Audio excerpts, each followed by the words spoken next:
This is Groundhog Day. Groundhog Day is also, in some quarters, a very popular movie.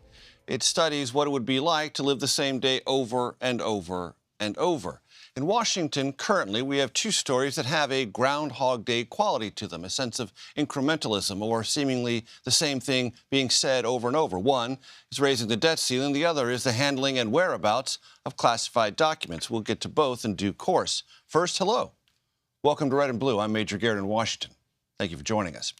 The Congressional Black Caucus is at the White House this afternoon, meeting with President Biden and Vice President Kamala Harris to push for police reform. They're calling on the president to rally support for possible federal reforms. This since the fatal beating of Tyre Nichols by Memphis police last month. There have been new calls to revisit the George Floyd for Justice in Policing Act, which the president has historically supported. For more on this, Nikole Killion and Ed O'Keefe join me now. Nikole is CBS News congressional correspondent. Ed is CBS News senior White House and political correspondent. Nikole, let's start with you. The importance of this CBC meeting and what it may create in terms of new energy on Capitol Hill.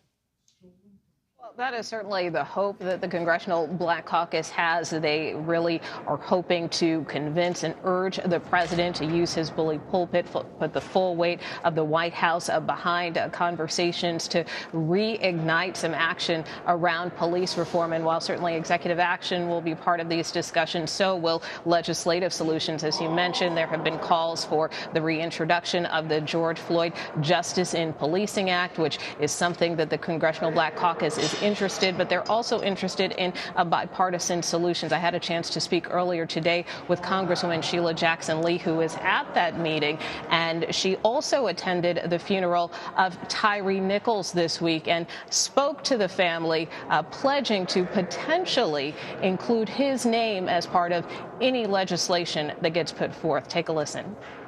I think we have a lot of support for Tyre Nichols' name being part of the bill. And we have a lot of support for the idea of duty to intervene and duty to care. I like the language duty to care because that is comprehensively dealing with what you are doing while you're watching someone, in essence, be brutalized. And then, as you well know, there were EMT persons who now have been caught up in this tragedy because of inaction. I'm sure that hurt Tyre's mother just so greatly. I'm sure it did. And so I wanted to assure her that that was an important element of policing in America and that appropriately his name should be attached to that. So it's possible it could be incorporated? Absolutely possible. So that is certainly the hope of Congresswoman Jackson Lee and many members, although, again, legislation is still a work in progress. And, of course, a lot of folks are looking over here to the Senate chamber as well to see if Senator Cory Booker and Senator Tim Scott may be able to restart negotiations. I was told that conversations are continuing between the two. But just today, Senator Scott said that progressives' policing reform is a non-starter. So that is an indication of how difficult this conversation could be here on Capitol Hill going forward. Clearly, it will be given voice by the president in Tuesday's upcoming State of the Union address. Ed, I'm going to burden you with the two topics I mentioned off the top, the status of the debt ceiling and an update on documents and former Vice President Pence. Yes, and happy Groundhog Day to all who celebrate. Let's start with the debt ceiling. They seem to have had a good first meeting, but it was just that, a first meeting with an agreement to keep talking. White House aides today said that there were some follow-up calls, conversations about yesterday's confab between the president and the speaker, and they'll see where it goes. But we're nowhere near ready to talk about details or talk about an end result of this fight. Other than it needs to be done, and everyone agrees it will be done. It's just a matter of with what or with how and who does it, and so we'll see. On the issue of the docudrama, in this case, the docudrama surrounding the former Vice President Mike Pence, we have learned through the reporting of those of us here at CBS that the FBI is indeed negotiating with Pence attorneys or associates on a search of his Indiana home. This is a dynamic similar to the one we believe went on with the current president, Biden, and his attorneys, which ended up with a written agreement and a consensual search that didn't require a search warrant. It sounds like news of the talks between the Pence camp and the FBI Justice Department broke out into the open during the negotiation phase versus the day that the search is actually happening. So We will see where that goes, but it's a signal that ultimately the situation with the former vice president may be handled in a similar way, requiring the FBI to come do a search, at least to establish that federal authorities with the proper training came through looking for any more materials. Remember, there's no special counsel yet appointed in the case of Pence. Unclear if there ever will be. Certainly there are those in the Biden camp and in the Trump camp that would say, well, if it happened to us, why isn't it happening to him? But we're not there yet. Very good. Nikole, back to you. In your conversation with Congresswoman Sheila Jackson Lee, did she give you a sense of whether or not these conversations, and they're in their early stages, could yield a smaller, less ambitious bill, if that's what's required to get bipartisan support? Or is there still the idea, push for everything that was in the George Floyd Act and maybe add some things in light of the Tyre Nichols circumstance? Well, I think they're still trying to figure out the best strategy and approach here. You know, some members of the CBC told me that they believe that the George Floyd Justice and Policing Act should be a starting line. But, you know, they're hopeful that there could be some kind of targeted reforms as well. Nikole, catch your breath there if you can, and jump back and let us know when you are able. Ed, what is the vantage point of the White House on this particular matter? Clearly, that will be brought up by the president in the State of the Union. The president talked at the prayer breakfast today about coming together, getting together, having conversations, having disagreements, but trying to seek resolution.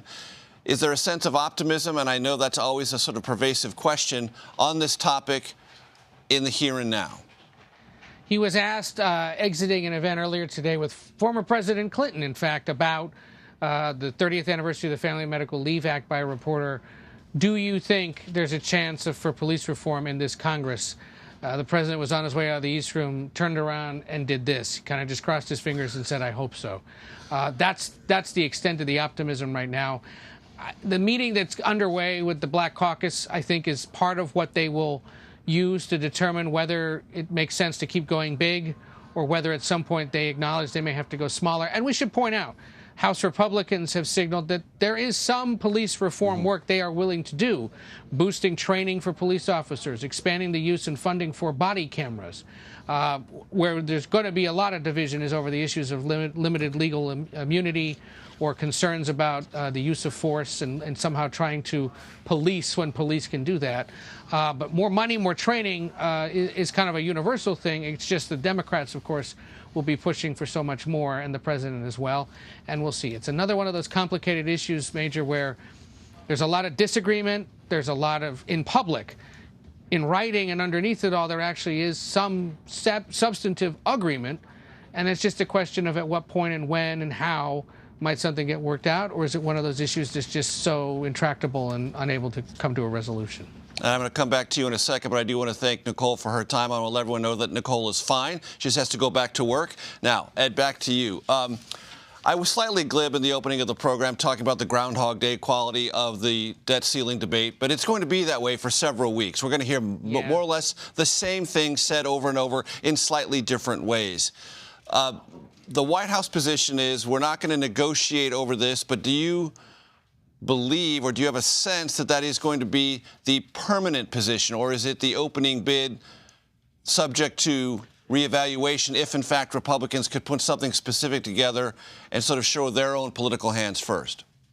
Well, if you read the statement the president issued last night, there was something in there that suggests a little bit of both of this, because he said the issue of raising the debt limit is non-negotiable.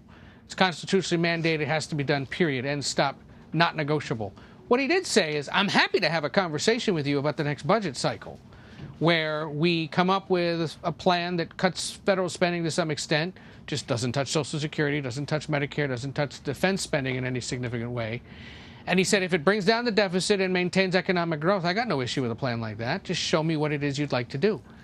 And the speaker did walk out of the White House yesterday saying, I think we can have a conversation about a 2-year budget plan that lays out cuts and, sustains everything else. So, okay, in concept, what they're now pushing this to is we'll figure out the debt limit, but, come September 30th, as we put together a budget for next year, spending cuts and more fiscal responsibility is going to be a big part of it.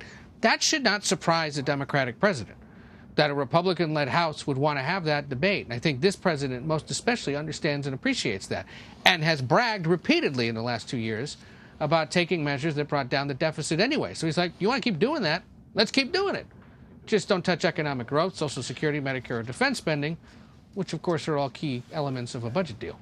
No doubt. And as you well know, the president's budget will come out in early March, and Republicans who run the House can write their own budget resolution. And if and when they do, perhaps we'll see some specifics. Ed O'Keefe, always a pleasure. Thanks so much.